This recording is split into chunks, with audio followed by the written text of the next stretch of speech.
Hi, this is Terry with Total Life Pursuit, and this is teaching number 3 from the emotional track. Teaching number 3, and it is entitled Healing from Toxic Thoughts and Memories. But first, I want to read you a story.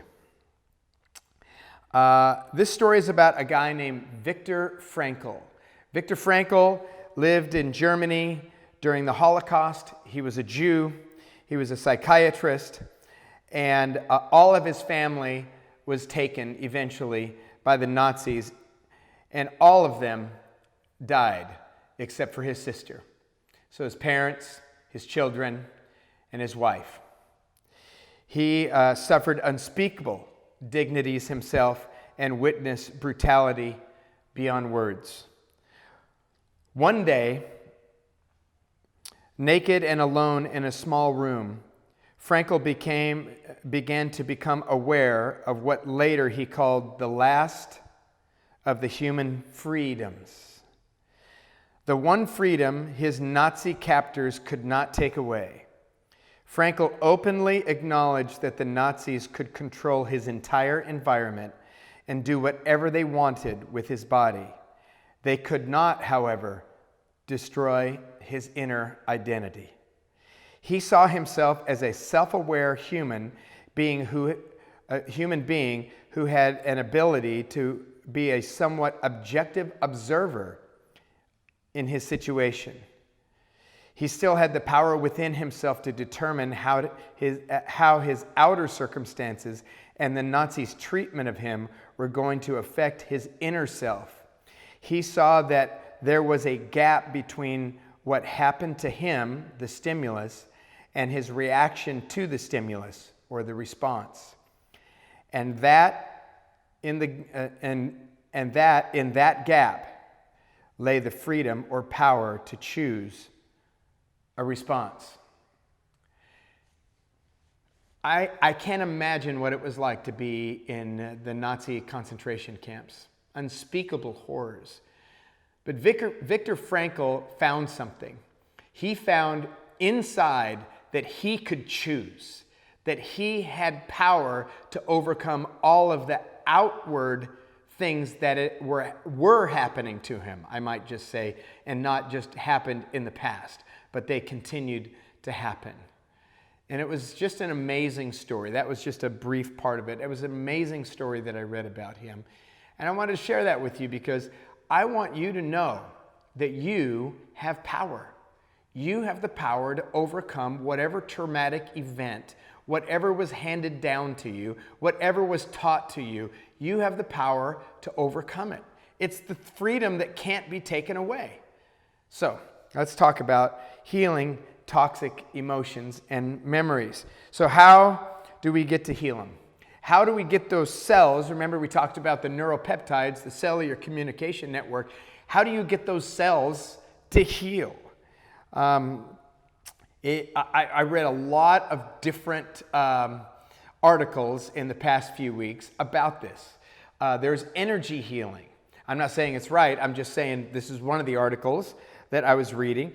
Energy healing, where you heal basically yourself with energy that you create yourself, okay? There's psychotherapy. There is tapping. I don't know if you've ever heard of this thing, but some people swear by it, that tapping works.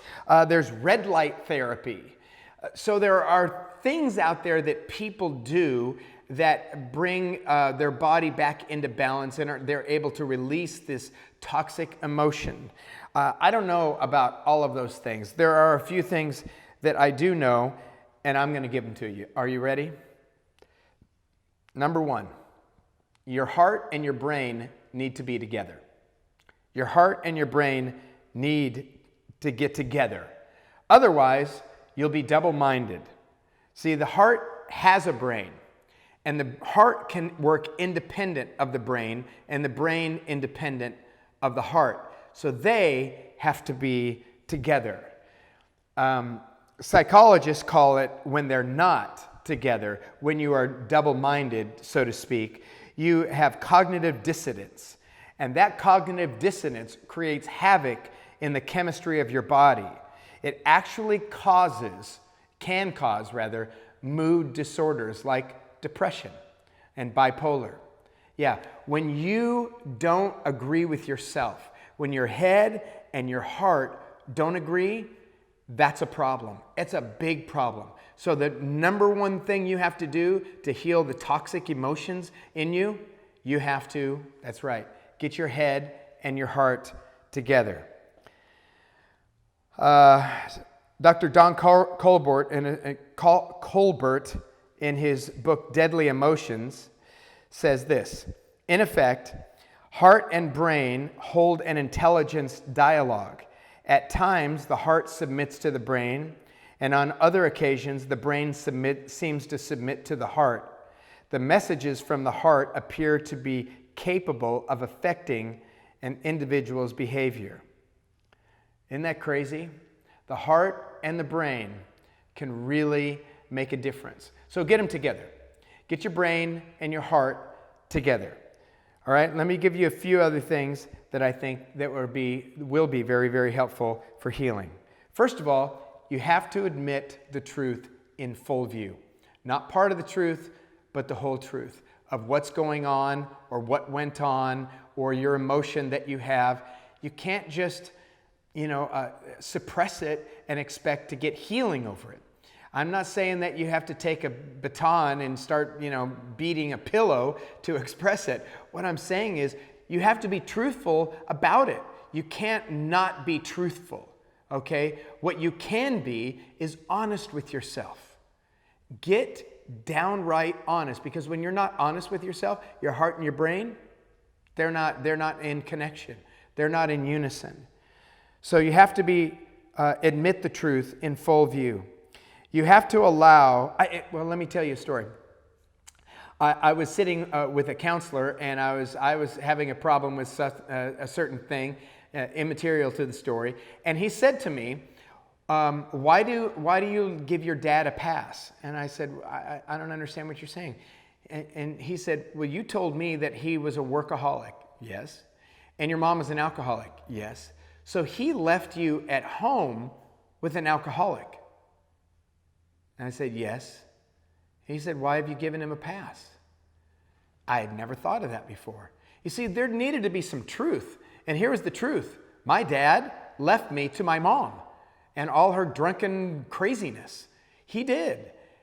And that, I didn't want to kill him. I didn't want to hurt him. I didn't want to cuss him out. Actually, he had passed away by then, so I couldn't do anything if I wanted to. But there was a truth that needed to be admitted to myself, that I was abandoned by him. Okay? I don't know that worked out anything in me. My point is, that was true.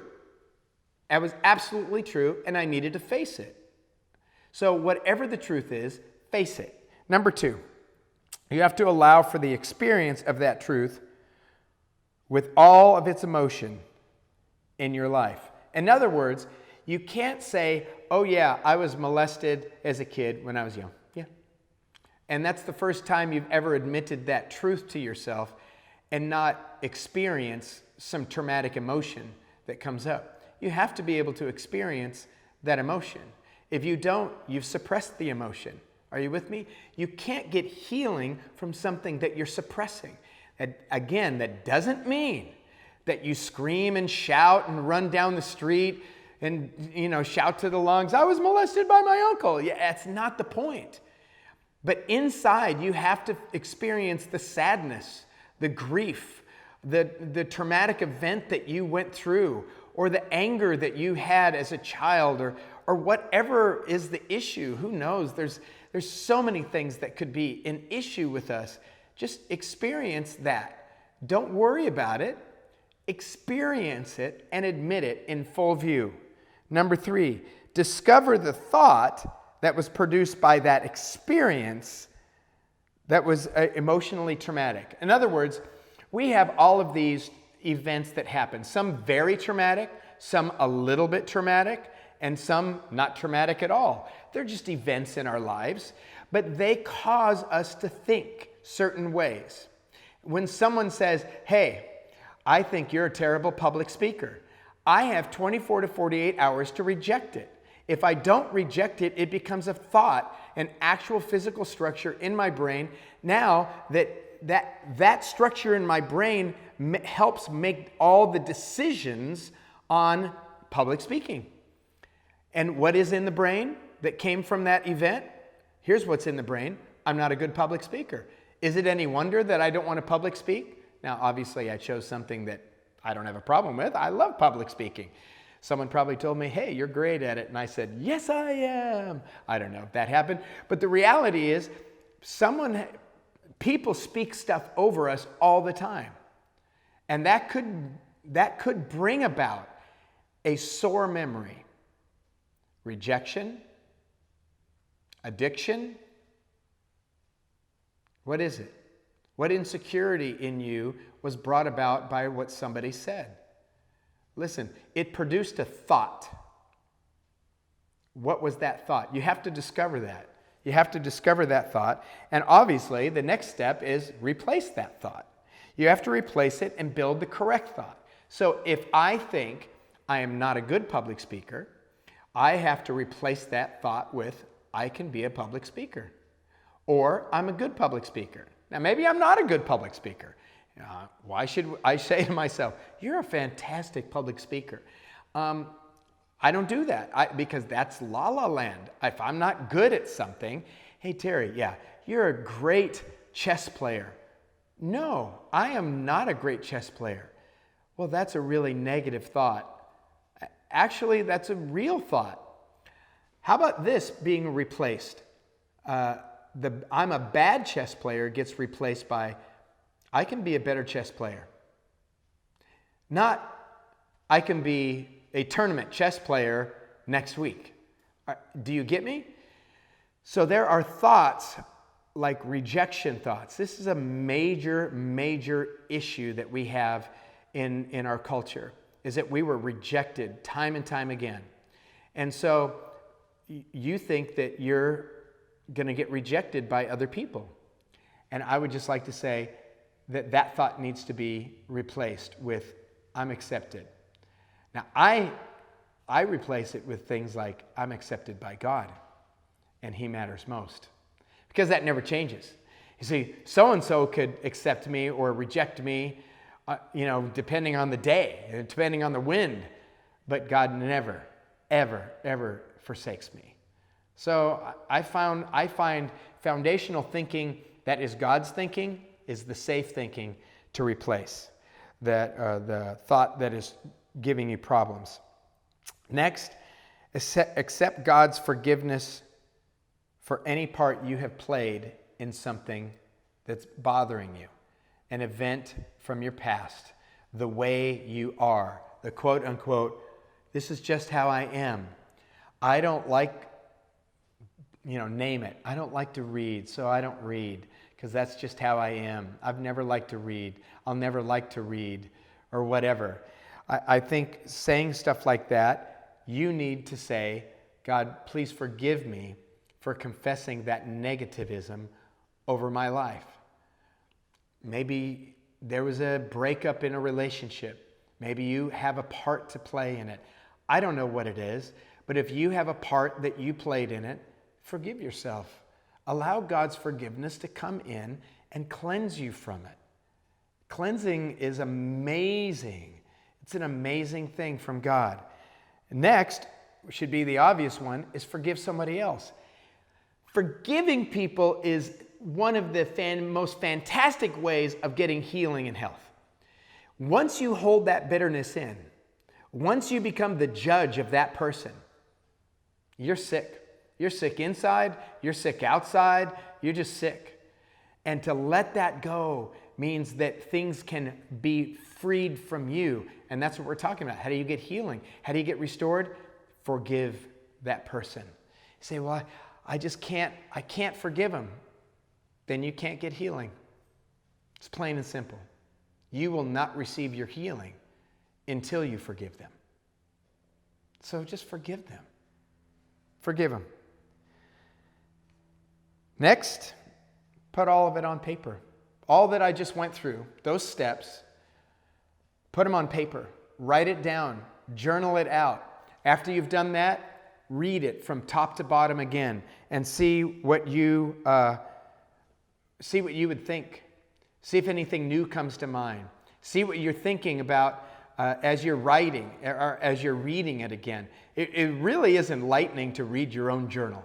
And that's what I'm asking you to do, is write it down in a journal. I hate journals. Okay, don't write it down in a journal. Just say it out loud, because it'll be about 30% as effective.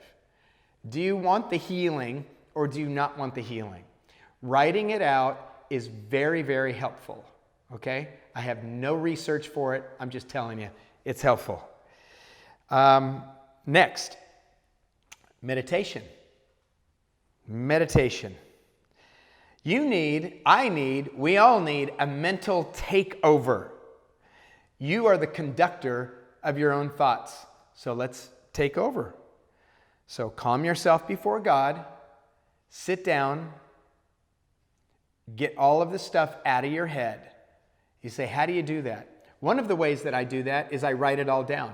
All the things that I'm thinking, I just write it down until I can't think of anything else to write down, and then I'm free. Now I'm free to meditate. What do I meditate on? I meditate on God, on His principles, on His Word, on His love, on the goodness of God, on the goodness that He's given to me, the blessings that I have. I meditate on Him. So if I'm trying to overcome something, if I'm anxious, if I'm worried, whatever, I'm gonna meditate on what He says about that. There's a little psalm, I think it's 56:3. When I'm afraid, I'll trust in Him. So I'll meditate on that. I'll trust in Him. What's that look like? How does that walk out? I mean, what do I see when I'm trusting Him? What do I look like? If I was stepping out of myself and looking back at myself, and I came into a room and I was trusting God, what would I look like? How would I act? How would I talk? How would I think? How would I... Are you getting me? And when you're doing that, you're just internally doing it.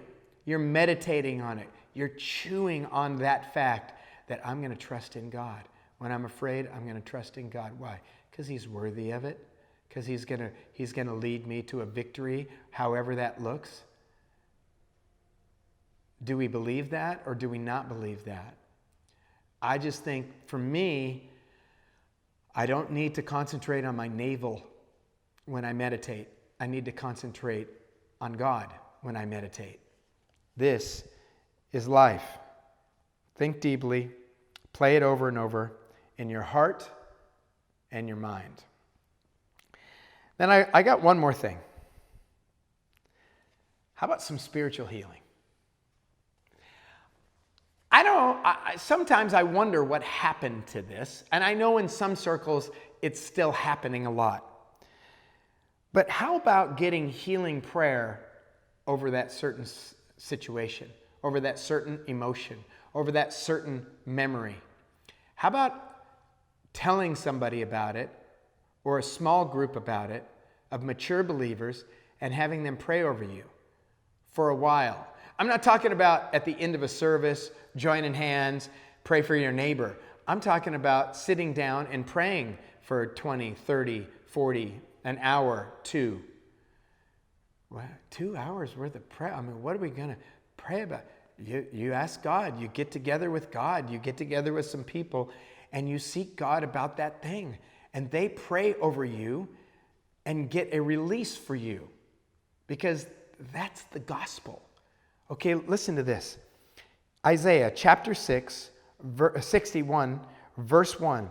The Spirit of the Lord is upon me, because the Lord has anointed me to preach the good news to the poor.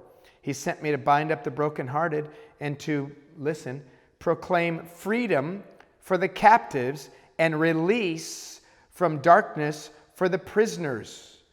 It goes on to say, proclaim the year of the Lord's favor and the day of vengeance of our God, and to comfort those who mourn, to provide for those who grieve in Zion, to bestow on them a crown of beauty instead of ashes, the oil of gladness instead of mourning, a garment of praise instead of a spirit of despair. They'll be called oaks of righteousness, a planting of the Lord for the display of His splendor. Do you see the freedom in that? This is what we're supposed to be doing. It does come sometimes in worship. I get it. And it does come sometimes in the preaching of the word and the taking it to heart. I get it. But folks, this comes from some serious ministry, some serious prayer, some serious time with Jesus and others. We think we can do it all on our own. Yeah, that's the picture Paul gives us when he gives us the picture of the body. Okay, that's not the picture. He doesn't give us that picture. He gives us the picture of all of these parts working together. It's not just alone. Well, me and my husband, me and my wife, that's not how it works. That's not how it works. I'm not saying that you shouldn't get with your husband and that can't be helpful. Of course it can. But to think that everything can be prayed through with just husband and wife, then we should stop all the prayer meetings and just send people home with their spouse. Unless you're single, then you need to come to the prayer meeting. Sounds kind of silly, doesn't it? I hope so. Do you see the freedom in those verses? And do you see the exchange? Garment of praise instead of the spirit of despair. Do you see the exchange that happens? And do you think all of this comes like with pixie dust when you get saved? Were you just walking 100% mature in Christ when the day after your salvation? No, it's a process. We have to go after this. So let's go after it. We got emotional deals that are holding us back. Let's go get some healing. And if that takes asking a few people to pray over you at your house or their house for an hour or so, then let's do it. Really, it's better than, another Orange is New Black or whatever people watch these days. I don't know what they watch. It's better than anything that you could watch. It's better than anything that you could do to get your freedom. This is freedom. So go get it. James says, therefore confess your sins to each other and pray for each other so that you may be healed. The prayer of a righteous man is powerful and effective. Well, what if we looked at sin not like as not doing right or not right doing or missing God's mark of excellence or not living God's design rather than doing bad? See, we look at sin like doing bad. So confess your doing bads to each other. How about confess your not quite living as excellent as you should, as you want to, as God has provided? How about confessing not living God's design to each other so we can get some prayer? How about that? Let's get sin out of the bad, the shaking the fist, and let's put it in its rightful place. We're not working our design. We're not living our design. We're not going after the excellence that God wants us to have. We've settled for something else. Hey, let's go there. Maybe we'll get some healing. So what if we begin to pray over one another until the healing comes? Could you be raw and honest with somebody else? Oh yeah, you want me to be raw and honest with somebody else? Nah. Yeah. Look, when you go to the doctor, a complete stranger, I might add, that you pay to talk to you, do you get honest with him? Like an MD, you get totally honest with him about private issues, right? When you go to a psychiatrist or a psychologist, a counselor, you're paying them X amount of dollars and you get real with them. I just don't get how we can't get real with each other. What is the facade? What is the protection? Let's get healing. Man, I'm starting to preach. I'm sorry. Look, I got John 14:27. Peace, Jesus said, peace I leave with you. My peace I give you. I do not give you as the world gives. Do not let your hearts be troubled and do not be afraid. Do not let your hearts be troubled and do not be afraid.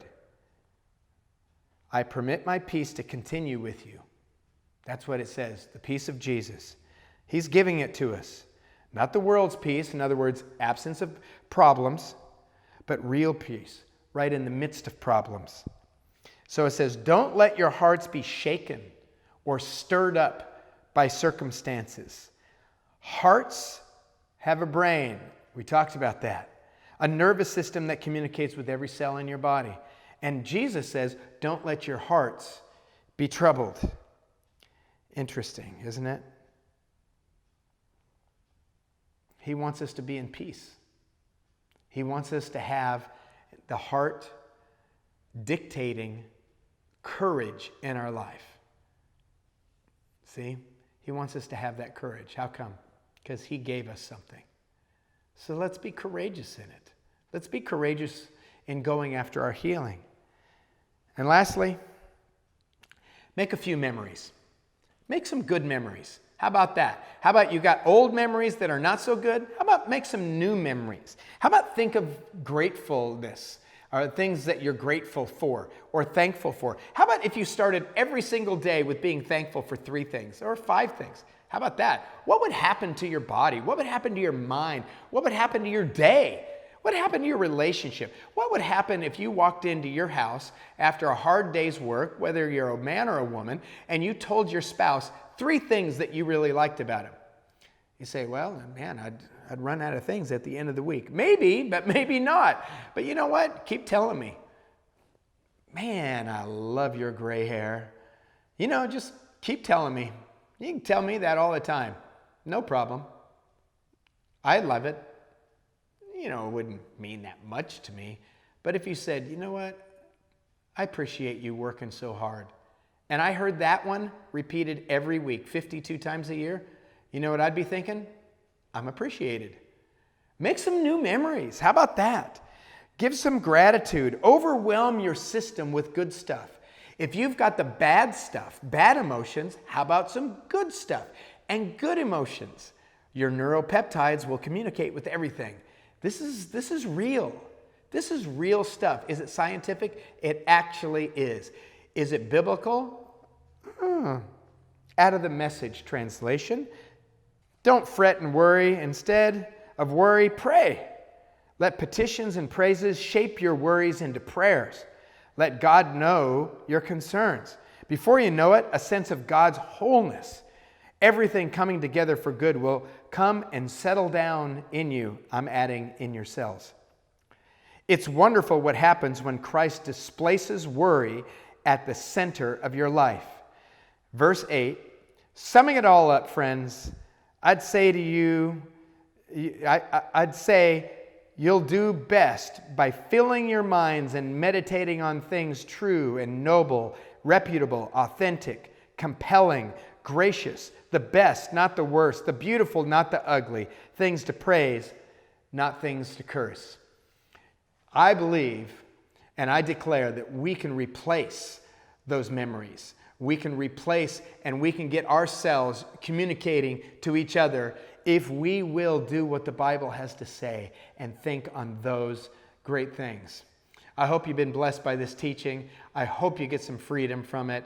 And however you need to do it, whatever you need to implement in your life, I would urge you, implement it. Implement it now and don't wait. This is Terry for Total Life Pursuit. Thanks for watching.